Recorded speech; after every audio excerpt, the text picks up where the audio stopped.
Chapter 3. The next day at school felt like walking through a dream. The hallways were the same, the lockers still smelled of stale textbooks and teenage apathy, but my perception of it all had shifted on its axis. Every time I caught a glimpse of Alexander, it was like seeing him in high definition, while everyone else was in standard. I noticed the subtle things, the way he stood, a quiet stillness in the chaotic flow of the hall, the worn leather cover of the book he carried, a volume of poetry by Seamus Heaney, the way his gaze swept over a room, not with the aimlessness of a teenager, but with the focused assessment of someone cataloging exits and threats. My friends had officially absorbed him into our fold. At lunch, he was already seated in our booth when I arrived, deep in a debate with Liam about the merits of minimalist set design. He greeted me with a smile that was just for me, a private acknowledgement that made my stomach do a slow, lazy flip. "Don't look now," Chloe whispered, nudging me as I sat down, "but the mainland is attempting a diplomatic mission." I followed her gaze. Sophia, flanked by two of her cheer squad lieutenants, was approaching our table. It was the social equivalent of a royal visit. She stopped, her smile bright and manufactured, her eyes fixed solely on Alexander. "Alex, hi," she chirped, completely ignoring the rest of us. "I was just telling everyone how you're, like, the most interesting new person at Northwood. We're having a get-together at my place on Saturday. Nothing huge, just some friends. You should totally come." It was a blatant, strategic maneuver.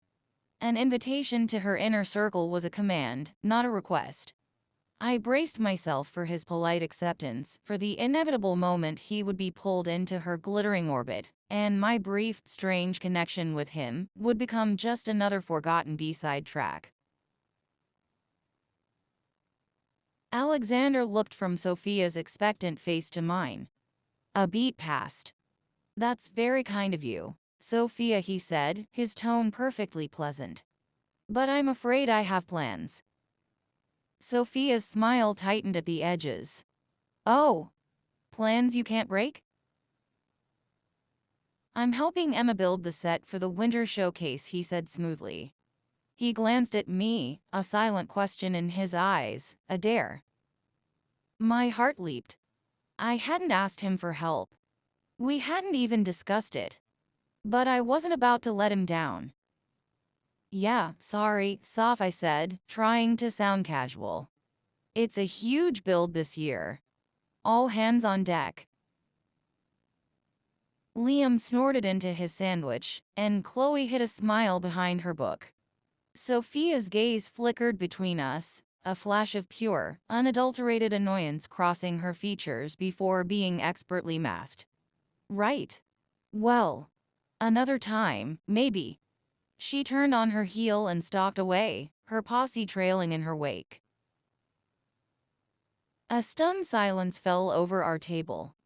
Liam was the first to break it, his expression of perpetual cynicism replaced by one of grudging respect. "Okay," he said, pointing a fry at Alexander. "I might not hate you." Saturday morning, I walked into the auditorium expecting to spend the day alone with the scent of sawdust and paint.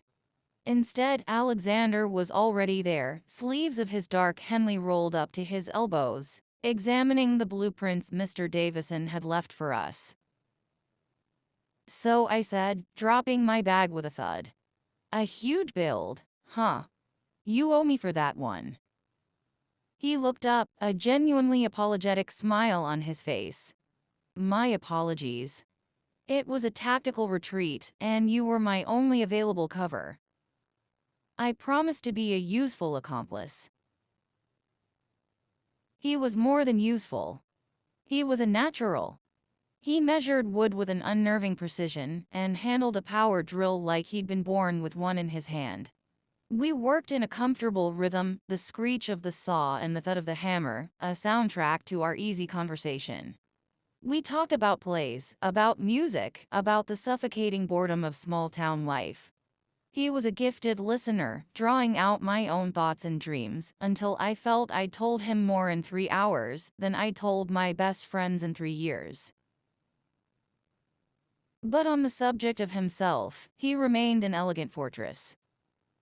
When I asked where he'd learned so much about construction, he merely said, "My grandfather believed a man should be able to build his own house, and I was an attentive student." When I joked about what sort of plans he might have had that were more important than one of Sophia's parties, he grew quiet. "My weekends are not always my own," he'd said, his voice flat. "There are family obligations." He said the phrase like it was a life sentence. Later, as we were cleaning up, he pulled his phone from his pocket to check the time. I was standing next to him, and for a split second, I saw the lock screen. It wasn't a photo. It was a crest, lion, and a unicorn rampant on either side of a shield.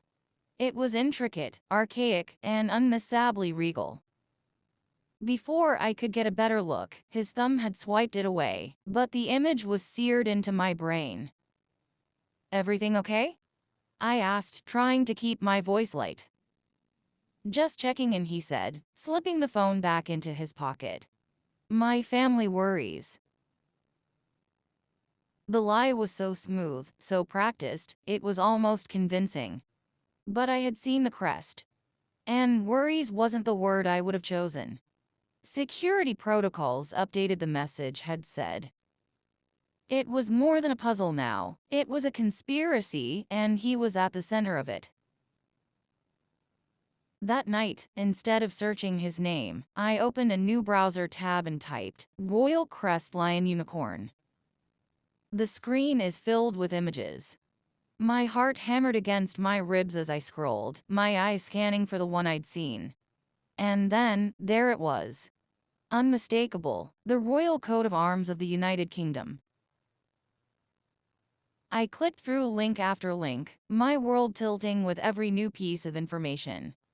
I found articles about the British monarchy, about King Edward and Queen Charlotte, and their reclusive, media-shy only son, who had been pulled from public life years ago, for his own safety and privacy.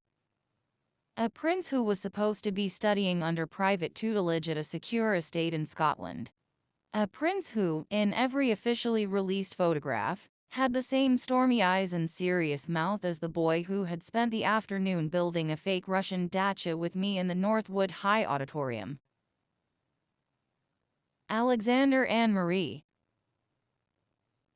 His Royal Highness Prince Alexander of Wales.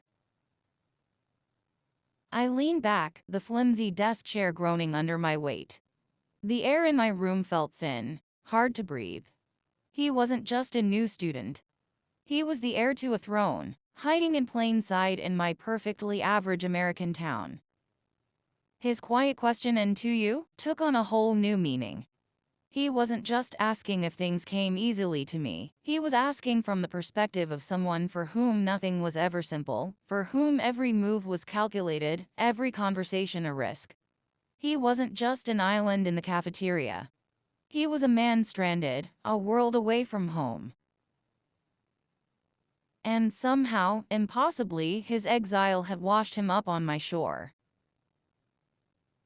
The silence in my room was a physical weight pressing down on my chest. I slammed the laptop shut, the click echoing like a gunshot in the dead of night. Prince Alexander of Wales. It sounded like a joke, like the title of a terrible romance novel I'd find in the bargain bin at the grocery store. But the photographs, the articles, the frantic, hushed-up media reports from 3 years ago, about the royal heir being moved to an undisclosed location, for a more normal upbringing, it was all there. Hiding in plain sight wasn't just a turn of phrase, it was his life. I stumbled over to my window and looked out at the quiet, suburban street. The Davenport residence. My dad, Mike, was probably asleep on the couch with the game still on. My mom, Jane, a nurse, was likely prepping her scrubs for her early shift. And my twin sister, Sophia, the golden child, was no doubt dreaming of pep rallies and prom court. We were the definition of normal. Painfully, beautifully, suffocatingly normal. And a prince was building scenery in our high school auditorium. The next day was a Sunday, and the full weight of the Davenport experience came crashing down at dinner. The squad absolutely killed it at practice today, Sophia announced, twirling pasta around her fork. Coach thinks we have a real shot at state this year. Can you believe it? That's our girl. Dad beamed, raising his glass of water in a toast. Knew you had it in you. Just make sure you're keeping up with your studies, sweetie, Mom added, though her tone was pure pride. Emma's been spending all her time on that set for the play, Sophia said, a saccharine smile on her face. You should see it, Dad. It's rustic. I felt a familiar heat rise in my cheeks. It's a Russian country estate, Soph. It's supposed to be rustic. All that work, my dad said, shaking his head. Singing in the showcase wasn't enough. You always take on too much. It wasn't a compliment. It was a criticism, a gentle way of saying I was spreading myself too thin, that unlike Sophia, I couldn't just focus on one thing and be the best at it. I was the reliable one, the one who was forced to do everything because I was the only one who would. Someone has to do it, I mumbled into my plate. I thought of Alexander, of his smooth, practiced lies about family obligations. My obligations were mundane sets and solos and being the responsible sister. His were to an entire kingdom. We were both living double lives, only his was a gilded cage, and mine was just a cage. Monday was an exercise in utter self-control. Walking into school felt like entering a foreign country where I was the only one who knew the native language. I saw him talking to Liam by the lockers, and my breath hitched. He wasn't just Alexander, the intriguing new guy. He was His Royal Highness. The way he leaned against the lockers, the casual grace in his posture, was no longer just charming. It was aristocratic. His simple dark jeans and sweater weren't just clothes. They were a costume. You're staring, Chloe said, appearing at my side. Harder than usual. Did something happen while you two were playing with power tools? No, I said, maybe a little too quickly. Just tired. At lunch, he saved me a seat again. It felt like a royal summons. I sat, my hands trembling slightly as I unwrapped my sandwich. I was acutely aware of every move I made, convinced someone would be able to see the truth written all over my face. The boy next to me is going to be the King of England. You're quiet today, Emma Alexander said, his voice a low murmur that cut through the cafeteria noise. His eyes, those serious, stormy gray eyes, were fixed on me with unnerving intensity. Is everything all right? Fine. Just thinking about lighting cues for the Dacha scene, I lied, my heart thumping a frantic rhythm against my ribs. He knows. He knows I know. The thought was irrational, but I couldn't shake it. He was trained for this, wasn't he? To spot threats, to read people. To him, I was probably as transparent as glass. After school, I went straight to the auditorium. I needed the familiar scent of sawdust and the mindless work of painting flats to clear my head. I didn't expect him to be there. He was standing center stage, staring out at the empty rows of seats, his hands in his pockets. He looked completely alone, a solitary figure on a vast, empty stage. The perfect metaphor. He heard my footsteps and turned. I was hoping you'd come. Still have to finish the balustrade, I said, my voice steadier than I felt. We worked in silence for a while, the only sounds being the scrape of my sandpaper and the soft whir of his screwdriver. The tension stretched between us, thin and humming. I knew I had to say something. I couldn't keep carrying this secret. It was too heavy.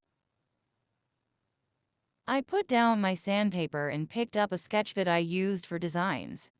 My hand moved on its own, my mind a million miles away, yet my fingers knew what to do. I drew a shield. On one side, a lion standing on its hind legs.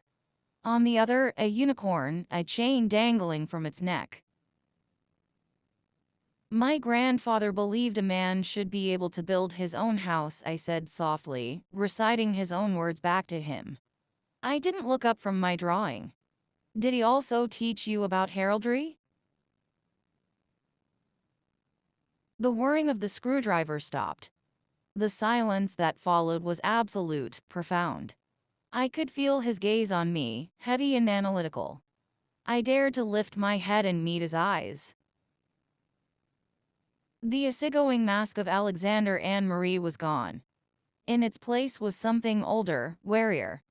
The caution I'd seen on his face that first day was back tenfold. He was no longer a high school student. He was a prince caught. He walked over slowly, his movements deliberate. He stopped in front of the workbench where I sat and looked down at my sketch. He didn't seem surprised or angry. He just looked tired, resigned. The lion represents England, he said, his voice quiet, stripped of its easy charm, and left with a formal, almost solemn edge. The subtle accent I couldn't place was suddenly more pronounced. The unicorn, Scotland. Duet Mondroit. God in my rights. My breath caught in my throat. It was a confession. How? He asked simply. It wasn't an accusation. It was a genuine question from someone whose entire existence depended on not being found. Your phone, I whispered. The lock screen. I saw the crest. I looked at him, really looked at him, and saw the immense weight he carried in the set of his shoulders. Your Royal Highness. The title hung in the dusty air between us, foreign and fragile. A sad ghost of a smile touched his lips. Please, he said, and his voice was once again just Alexander's, laced with a vulnerability that shattered my composure. Don't call me that. Here, in this place, I was hoping to just be Alex. Just Alex. The name felt both impossibly simple and profoundly intimate. For a moment, I could only nod, my throat too tight for words. The weight of his secret had settled on my shoulders, a heavy, invisible cloak. I wasn't just Emma Davenport, stage crew manager and perpetual second-best twin. I was now the sole keeper of a secret that could upend nations. Why here? I finally managed to ask, my voice barely a whisper. Of all the towns in all the world, why Northwood?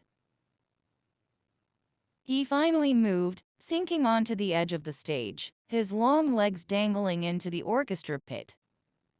The posture was so casually American, so at odds with the truth of him. Anonymity, he said, looking out at the empty seats as if addressing a phantom parliament. My father, the king, wanted a place where the name Anne Marie wouldn't register. Where no one was looking for us. My security detail vetted 100 towns. Northwood won. It's the perfect caricature of American suburbia.